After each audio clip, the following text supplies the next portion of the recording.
தமிழக வாழ்வுரிமை கட்சி பிரமுகர் மணிமாறன் கொலை வழக்கில் பாமக முன்னாள் பிரமுகரின் மகன் உள்ளிட்ட 4 பேர் காவல் நிலையத்தில் சரணடைந்தனர். கூடுதல் தகவல்களை தருகிறார் எமது செய்தியாளர் ராஜ்குமார். ராஜ்குமார், வணக்கம். இது பற்றிய மேலும் விவரங்கள். வணக்கம்.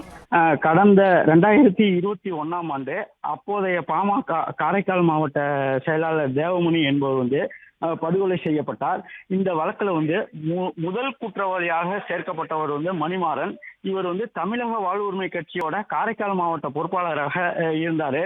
இந்த நிலையில கடந்த 4ஆம் தேதி மதியம் மயிலாடுதுறையில நடைபெற்ற தமிழக வாழ்வுரிமை கட்சி கூட்டத்துல கலந்துக்கிட்டு இவர் ரிட்டர்ன் அவங்களோட காரைக்கால் மாவட்டத்திற்கு செல்லும் போது செமினார் கோவில் அருகே காரில் வந்த மர்ம நபர்களால் வெட்டி படுகொலை செய்யப்பட்டார். இந்த வழக்குல குற்றவாளிகளை பிடிக்க மாவட்ட காவல் கண்காணிப்பாளர் ஸ்டாலின் உத்தரவின் பேர்ல 5 தனிப்படைகள் அமைக்கப்பட்டு தேடி வந்தனர். இந்த நிலையில மயிலாடுதுறை மாவட்டத்தில் உள்ள பாலையூர் காவல் நிலையத்துல இன்று பாமக முன்னாள் மாவட்ட செயலாளர் தேவமணியோட மகன், அதாவது படுகொலை செய்யப்பட்ட தேவமணியோட மகன் பிரபாகரன், அவரோட நண்பர்கள் குணசேகரன், முருகன் மற்றும் வீரமணி, இதெல்லாம் திருநள்ளாரை சேர்ந்தவர்கள் ஆகிய 4 பேர் காவல் நிலையத்துல சரணடைஞ்சிருக்காங்க.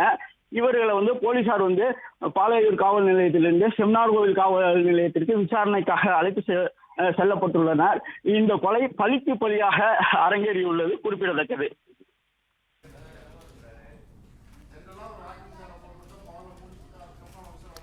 விவரங்களுக்கு நன்றி ராஜ்குமார்.